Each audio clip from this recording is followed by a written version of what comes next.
시청자 여러분 안녕하십니까? 뉴스플러스 시작합니다. 오늘 코스피가 3,100선을 가까스로 지키긴 했지만 언제든 3,000선으로 회귀할 수 있다는 우려감도 팽배한 상황입니다. 시장 진단으로 시작하겠습니다. 증권부 김채영 기자 나와 있습니다. 김 기자, 오늘 하락의 주 요인 아무래도 AI 거품론이라고 봐야겠죠? 네, 코스피 시장의 발목을 잡는 주요 원인 중에 하나로 전 세계를 휩쓴 AI 관련 투신 변화가 꼽히는데요. 간밤 미국 시장에서는 AI 산업에 대한 거품론이 제기되면서 기술주들이 큰 폭으로 떨어졌습니다. 오픈 AI의 CEO 샘 올트먼이 직접 AI 산업에 거품이 있을 수 있다고 인정했고, 여기에 중국이 외국산 칩 사용을 제한하는 움직임을 보이자 기술주에 대한 투심이 식은 것으로 풀이됩니다. 이 여파로 엔비디아와 팔란티어 등 AI 관련 주요 종목의 주가가 일제히 떨어졌고, 기술주 중심의 나스닥 지수도 1.46% 하락했습니다. 미국 AI주의 동반 약세로 국내 기술주 투심도 위축된 모습인데요.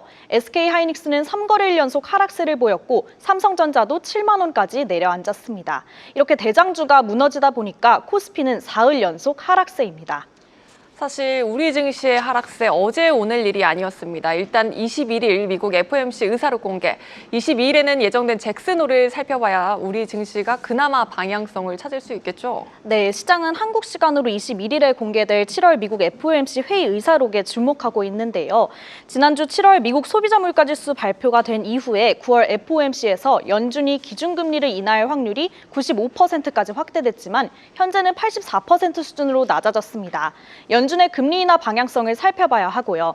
22일 예정되어 있는 잭슨홀 경제정책 심포지엄에서 파월 의장이 시장 기대와 다르게 관세에 따른 인플레이션 억제를 위해 금리 동결을 시사할 수 있다는 우려도 제기되고 있는 만큼 이 부분도 주목해봐야 합니다. 증권업계에서는 거시경제 불확실성이 이렇게 높은 만큼 이번 주 코스피는 변동성이 빈번하게 확대할 가능성이 있다고 내다보고 있습니다. 네, 그렇다면 전문가들은 이 상황에서 우리가 어떻게 좀 대응하는 게 좋다고 보고 있습니까?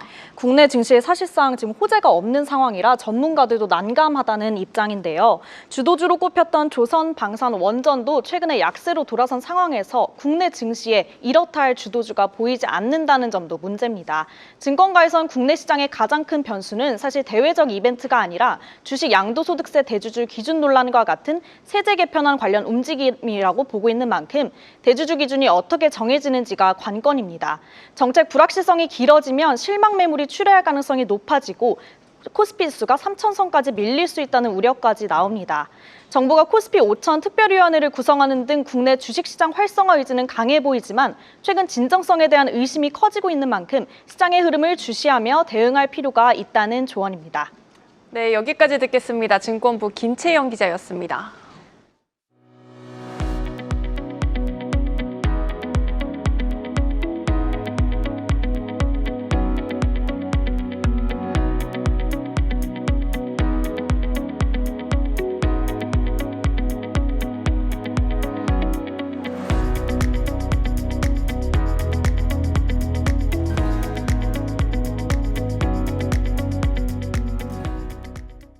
정부와 여당이 기업 활력 제고를 위해 글로벌 스탠다드에 맞지 않는 각종 기업 관련 규제와 과도한 경제 형벌의 합리화를 추진합니다.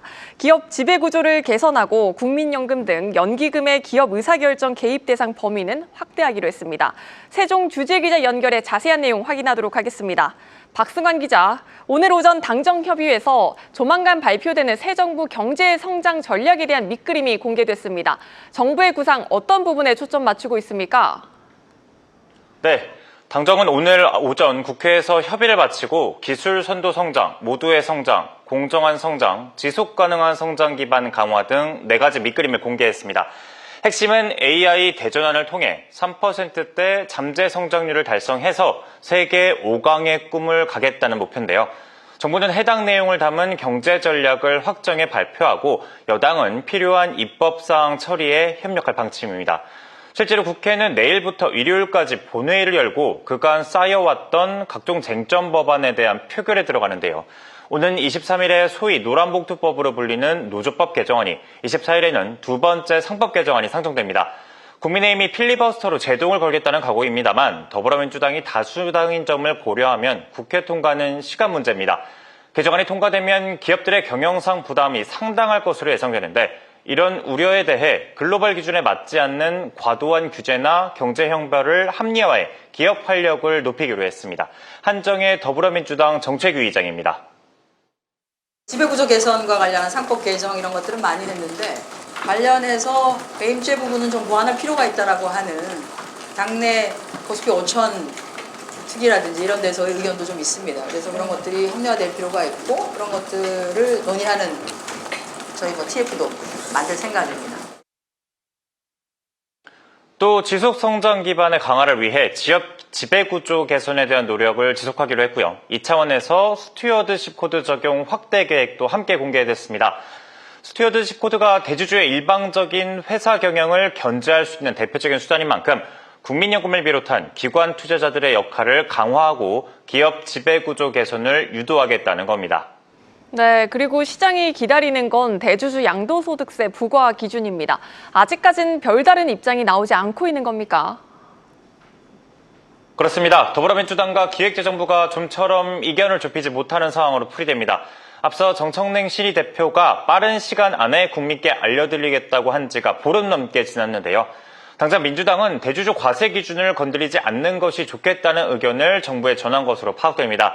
키는 기획재정부가 쥐고 있는데 우선 주식 양도세 때문에 연말 세금 회피 물량이 나오긴 하지만 이 때문에 코스피 지수가 떨어졌다고 보기는 어렵다는 판단이죠. 또 자본소득세에 대한 세금을 늘리는 그간의 대원칙을 놓고 봐도 쉽게 물러날 수 없다는 입장입니다. 구윤철 부총리가 여러 상황을 보고 판단하겠다는 입장인 만큼 당분간 여론 설득이나 여러 의견을 듣는 작업이 예상돼 대주주 과세 기준을 둘러싼 불확실성은 한동안 이어질 전망입니다. 지금까지 세종 스튜디오에서 한국경제TV 박성환입니다. 장기 불황을 겪고 있는 석유화학업계가 최대 370만 톤의 설비를 감축하기로 했습니다. 정부는 금융이나 세제 지원을 받으려면 자발적인 구조조정을 먼저 진행하라고 요구했습니다. 자세한 내용 취재기자와 알아보겠습니다. 산업부 이지효 기자 나와 있습니다. 이 기자, 370만 톤만 감축을 한다면 공급 과잉 문제가 해결될 수 있는 겁니까? 네, 현재 규모를 먼저 좀 살펴보도록 하겠습니다. 현재 국내 NCC 생산 설비는 연 1,470만 톤 수준입니다. 이번 협약에 따라서 270에서 370만 톤 규모 설비를 감축하면 전체 설비의 18에서 최대는 25%가 사라지게 되는 건데요. 이는 한국화학산업협회가 보스턴 컨설팅 그룹을 통해서 진행한 컨설팅 용역에 도출된 수치입니다. NCC라는 게 석유화학의 기초 원료인 나프타를 분해해서 에틸렌 등 기초 소재를 만드는 설비인데요. 2023년 기준으로 중국은 에틸렌을 연간 5,174만 톤 생산해 전 세계 1위입니다. 2위인 미국이 4,583만 톤, 이어서 사우디가 3위로 연간 1,775만 톤을 생산하고 있습니다. 한국은 2023년 기준으로 1,280만 톤으로 4위입니다. 통상 우리는 중국 하면 공급 과잉을 떠올리게 되지만 최근에는 중동 상황도 만만치 않은 상황입니다.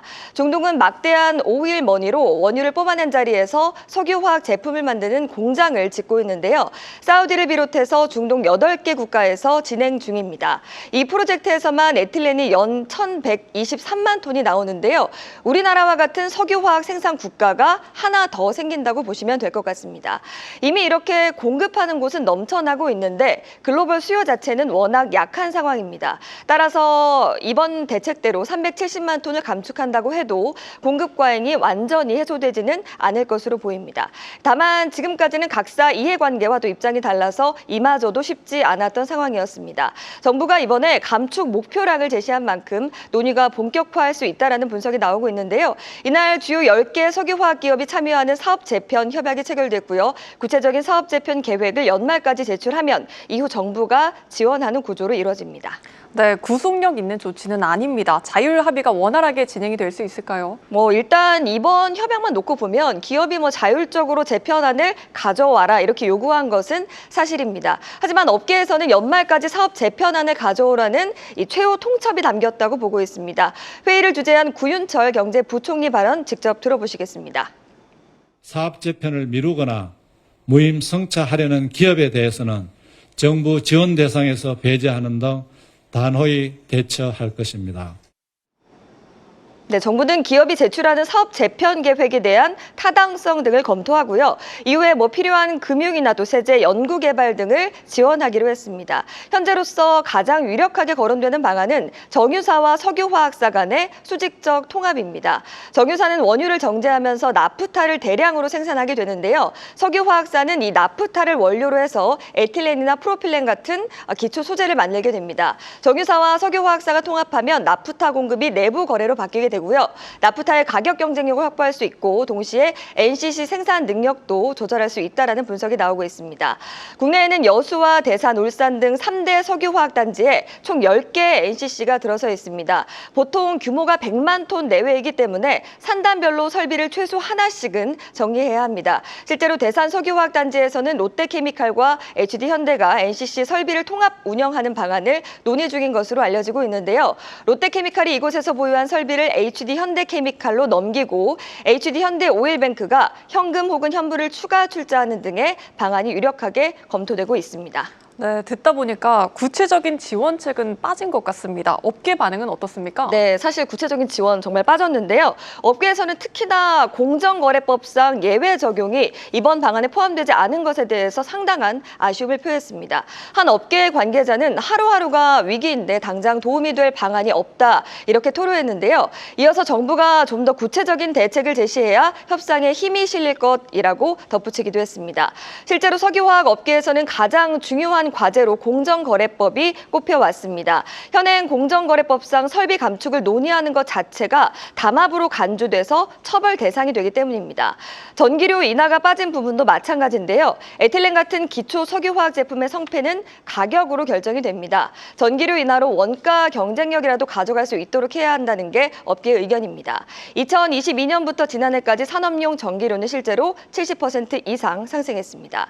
특히 NCC는 나프타를 800도 이상의 고온에서 열분해하는 설비를 말합니다. 전기료는 이 제품 생산 단가의 60%를 차지하는 것으로도 알려지는데요.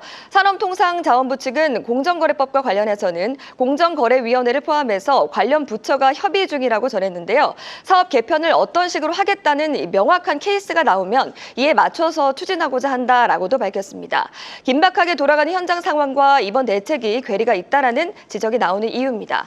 10년 전부터 구조조정을 추진한 일본은 NCC 통폐합에 성공했습니다. 오늘 2028년 일본 에틸렌 생산량은 연 430만 톤으로 한국의 3분의 1 수준으로 줄어들게 됩니다. 적자를 내는 에틸렌 시장은 줄었지만요. 중국 등이 따라잡지 못하고 있는 고부가 가치 스페셜티 제품은 크게 성장했습니다. 일례로 자동차 부품 등에 쓰이는 폴리프로필렌 PP는 일본 폴리프로가 1위에 올랐습니다. 석유화학업계 자체는 사양 사업이 아닙니다. 범용 중심 모델에 해당이 되고요. 첨단 및 친환경 소재 중심으로 재편해야 한다라는 분석이 나오고 있습니다. 실제로 국제에너지기구는 2050년까지 총 석유 수요의 70%가 난방 연료가 아니라 첨단 소재 등 비난방 연료로 쓰일 것으로 전망했습니다. 네, 잘 들었습니다. 산업부 이지유 기자였습니다.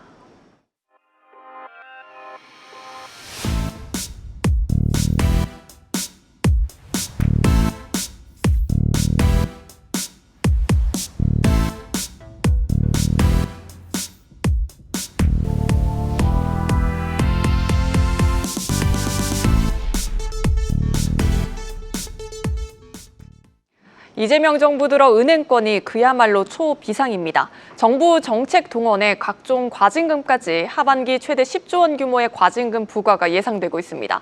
이에 따라 은행들의 주주 환원 여력도 크게 줄어들 전망입니다. 그간 주주 환원 매력으로 외국인 투자자들을 사로잡았던 은행주 상황이 이렇다 보니까 글로벌 IB들이 다음 달 직접 방안에 리스크를 점검할 계획이라고 합니다. 자세한 내용 경제부 김보미 기자와 이야기 나눠보도록 하겠습니다. 김 기자, 통상 연초에 방한하는 글로벌 IB들이 갑자기 다음 달 방한한다는 소식이 들려옵니다. 최근 국내 리스크가 그만큼 커졌다는 것을 방증하는 것이라고 해석을 해봐도 될까요? 네, 맞습니다. 금융권에 대한 정부 압박 수위는 나날이 높아지고 있고 또 주가는 뒷걸음질 치다 보니까 실제 영향은 어느 정도인지 또 향후 대응 방안은 어떻게 되고 있는지 직접 묻고 확인할 필요가 있다고 판단했던 것으로 보입니다. 금융주는 글로벌 IB를 포함해서 외국인의 지분 보유 비중이 보시는 것처럼 상당히 높죠. 그런데 최근 한 달 새 일부 금융지주 주가가 관치금융 리스크로 인해서 10% 넘게 급락했습니다. JP모건과 모건스탠리는 다음 달 4대 금융지주 회장과 만날 예정인데요. 금융회사뿐만 아니라 금융위 금감원 등 당국 고위 관계자와도 면담 일정을 조율 중인 것으로 전해졌습니다. 네, 하반기에만 최대 10조 원 규모의 과징금 부과가 예상되는 상황입니다. 4대 금융이 상반기 벌어들인 돈이 한 10조 원 정도 되지 않습니까? 이걸 다 감당할 수 있나요? 사실 어떻게든 감당은 해야겠죠. 문제는 하반기 부담으로 끝나면 그나마 다행인데 내년 내후년에도 추가 출혈이 불가피하다는 점에서 금융권 우려가 상당히 큰 상황입니다. 세부 항목을 살펴보면 당장 연말로 예정돼 있는 홍콩 H지수 1S 과징금만 해도 최대 7조 4천억 원입니다. 여기에 공정거래위원회가 진행 중인 두 건의 담합 관련 조사에서도 각각 조 단위 과징금 가능성이 거론되고 있죠. 정부 정책에도 동원되고 있습니다. 국민성장펀드에는 5년간 20-30조 원을 출자해야 할 것이란 전망이 나오고 있고요. 장기 연체자 채무 탕감을 위한 배드뱅크 설립엔 4천억 원을 부담해야 합니다. 또 교육세율을 지금보다 2배 올리기로 하면서 내년부터 연간 1조 3천억 원가량의 추가 부담을 더 져야 합니다.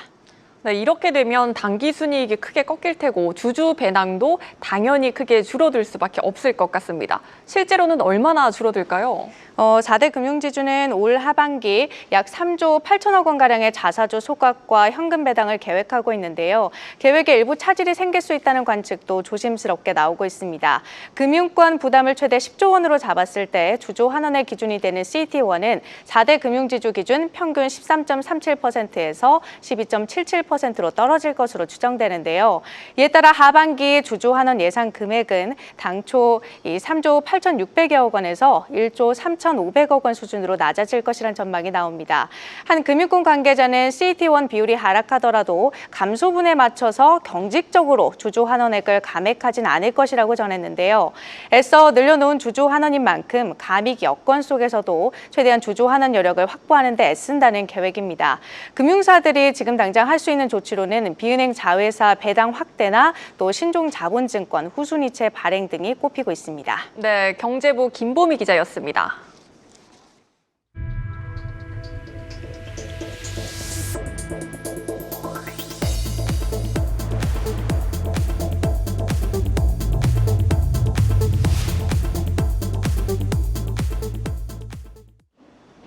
최근 서울 부동산 시장에서 전세의 월세화 현상이 눈에 띄게 빨라지고 있습니다. 정부의 강력한 대출 규제가 부른 일종의 부작용인데 갈수록 주거비 부담 커질 수밖에 없다는 점은 걱정입니다. 강미선 기자가 보도합니다. 서울 여의도 시범 아파트입니다. 1,500세대가 넘는 대단지지만 현재 전세 매물은 단 한 건도 없습니다. 20여 평, 18평 정도가 하나도 없어요. 기존 세입자분들이 연장도 많이 하셨고 그러다 보니 물건이 좀 많이 안 나오네요. 움직이기가 좀 애매하니까 더 연장하시는 것 같기도 해요. 서울 다른 지역 대형 단지들 사정은 비슷합니다. 전세 매물이 없거나 하나 정도 나온 수준입니다. 627 대출 규제로 실거주 의무가 강화되고 갭 투자가 차단되면서 전세 매물 자체가 줄어든 겁니다. 실제로 627 대출 규제 이후 서울 아파트 전세 물량은 줄어들고 그만큼 월세 물량은 늘어나고 있습니다. 전세 대출도 깐깐해지고 보증 비율도 줄다 보니 월세로 눈을 돌리는 수요자들이 늘고 있습니다. 전세보다는 월세를 요즘 더 많이 선호하는 것 같은 느낌이 있어요. 전세를 생각하고 있는데 조금 무섭기도 해서 월세도 생각을 하게 되는 것 같아요. 구하기가 힘들대요. 만약에 있다 하더라도 너무 비싸고 그러니까 쉽지가 않지요. 실제로 올해 7월까지 서울 월세 계약 건수는 지난해 같은 기간보다 30% 넘게 증가했습니다. 대출 규제가 전세의 월세화를 부추기고 본격적인 월세 시대를 앞당기고 있는 겁니다. 주택담보대출에 받은 경우에는 실거주를 일정 기간 내에 해야 되다 보니 토지거래 허가와 같은 효과를 보이고 있는 것이어서 이 대출에 대한 규제가 계속 유지되는 한은 당분간 임차의 강세 그리고 그중에서도 월세 가격의 상승 현상은 더 지속될 거라고 보는 게 임대차 시장이 때이른 구조적 재편에 들어간 가운데 세입자들의 주거비 부담은 갈수록 커질 전망입니다. 한국경제TV 강미선입니다.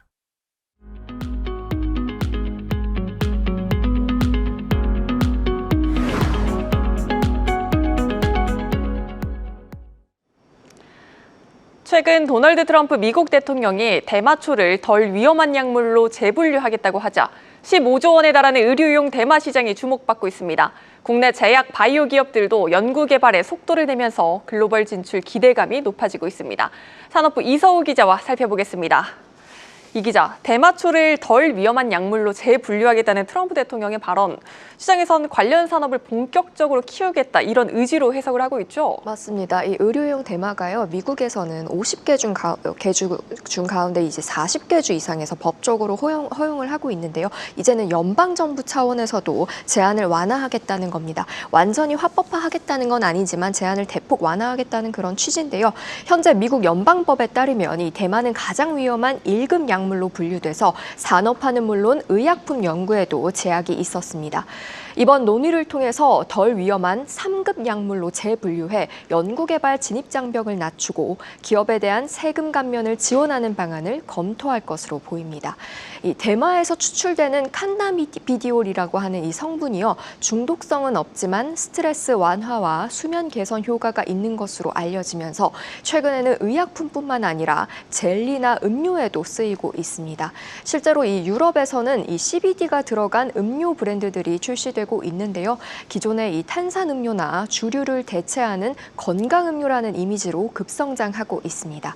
반면에 한국은 아직 이 마약류 관리법에 따라서 대마나 대마의 원료로 제조된 모든 제품을 마약으로 규정하고 있습니다.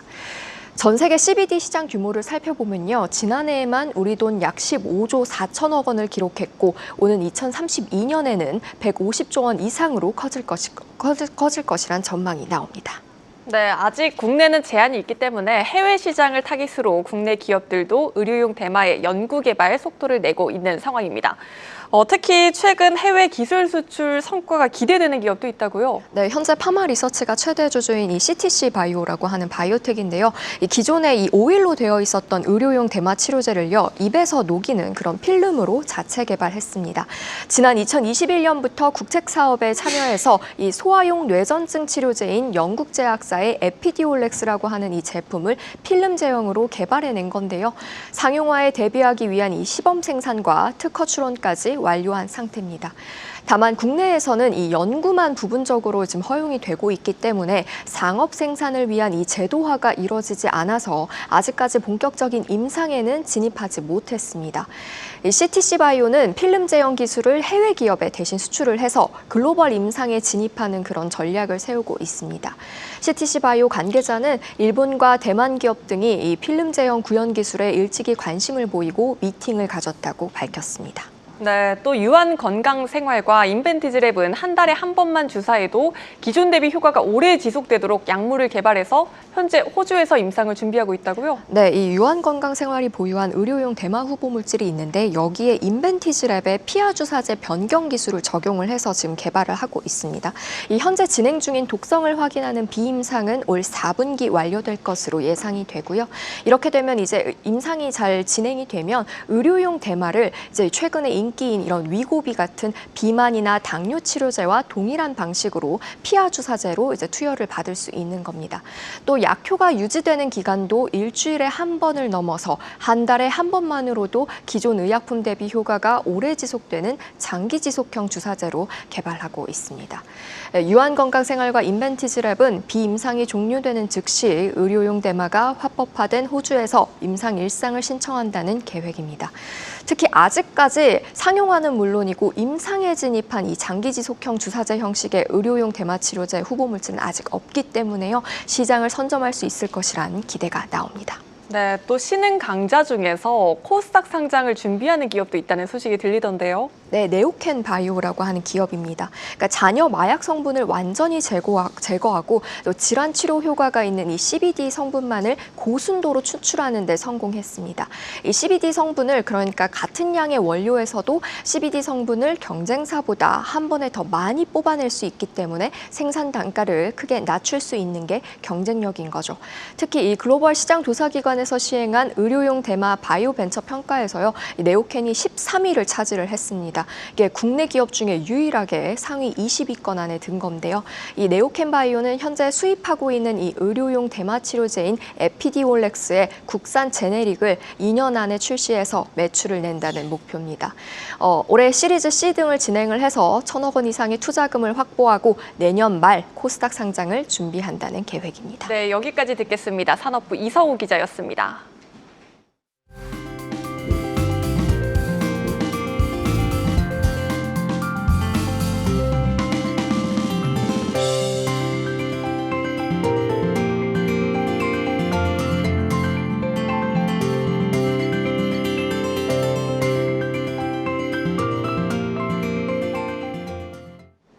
뉴스를 마칩니다. 시청해주신 여러분 고맙습니다.